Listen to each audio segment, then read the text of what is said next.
This is Optimal Finance Daily, episode 1875, The Balance Between Splurger and Miser by April Dykman with GetRichSlowly.org. And I'm your host and personal finance enthusiast, Diana Merriam. This is a show where I read to you from the best personal finance blogs on the web, with the author's permission, of course. And with that, let's get right to today's post and start optimizing your life. The Balance Between Splurger and Miser by April Dykman with GetRichSlowly.org. Before I changed my habits, I spent money without much thought. In college, if I had a 2-hour break between classes, I'd drive to the mall. Once I started working full-time, my coworker and I would bring our lunches to work just so that we'd have the entire hour to shop. If I was bored, I'd wander into the cosmetics superstore Sephora for entertainment. Even at home, I'd shop, buying online and tracking my packages until they arrived.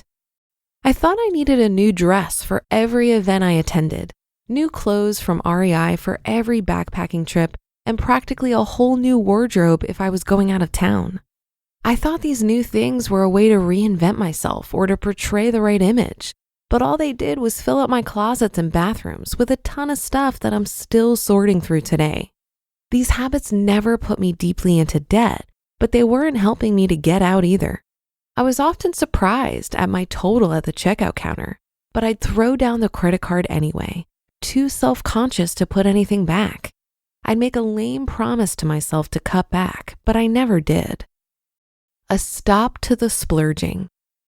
The temporary high of buying stuff was making me miserable when the credit card bill arrived every month. When I finally had enough of paying down the debt just to drive the balance back up again, I went in the other direction. I quit buying clothes and cosmetics and made my lunch every single day. It was a strange adjustment to have a packed lunch and a full hour in the middle of the day without a shopping trip to fill the time. I cut my magazine subscriptions, reduced the minutes on my cell phone plan, carpooled to save gas money, and took clothing to the resale shop. I avoided every expense I possibly could, and the debt was paid off pretty quickly. The downside was that I found it hard to spend money on anything, even after my husband and I were debt-free and had a healthy emergency fund. A stop to the miserliness.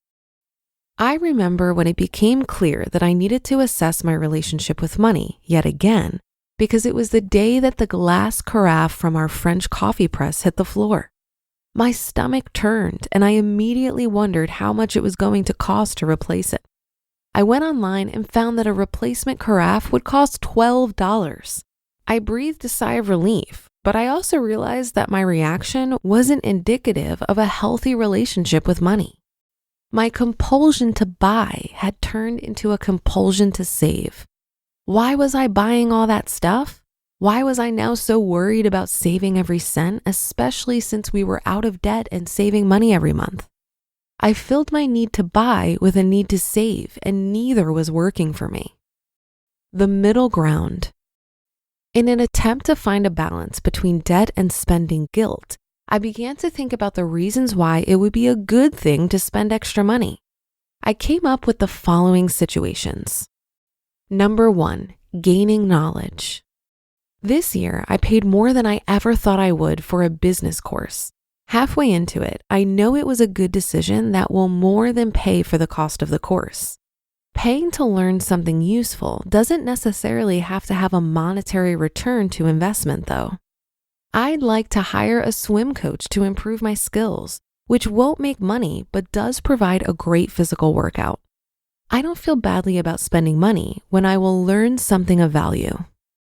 Number 2, experiencing something new. This one can overlap with gaining knowledge, but I felt it was still worth mentioning separately. Experiencing something new can mean travel or taking lessons in something that interests you. Number 3, paying for quality. The quality of the food I eat is a high priority to me, so I'm okay with spending extra in that area. Another example is the aforementioned clothing habit. I've come to adopt the quality over quantity stance when it comes to clothes. If I actually need something, I'll buy it. but I want it to last, and I'll pay more for that. And an upcoming wedding is no longer considered a need for a new dress. And number 4, supporting important causes. One example of a cause that I support is buying locally. So I'm okay with spending extra if it's supporting a local business. You can lobby for many causes just by mindfully choosing how and where you spend your money. Determining when I'm okay with spending has helped me to find a balance between mindlessly consuming and mindlessly saving. When are you okay with spending more money? Why do you value those things? You just listened to the post titled The Balance Between Splurger and Miser by April Dykman with GetRichSlowly.org. This is a pretty relevant article for me because I've also challenged myself to spend more money in meaningful ways. You see, when I quit my full-time job last year, I did so with the knowledge that my typical spending for both fixed and discretionary expenses was something like $3,000 per month.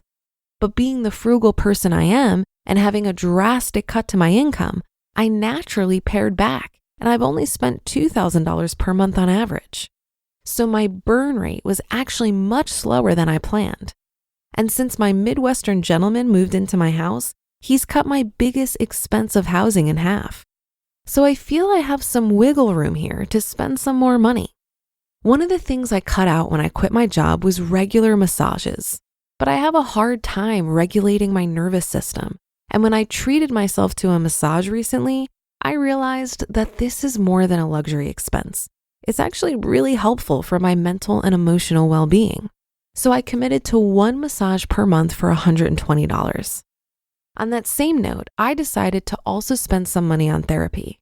I've had a really hard time finding a good therapist.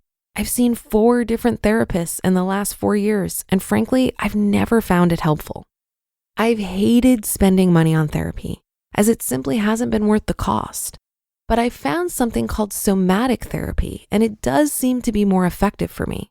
So I've added this to my budget for $180 per month.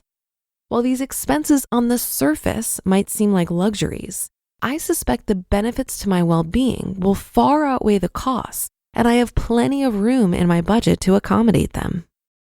That'll do it for today and another installment of Optimal Finance Daily.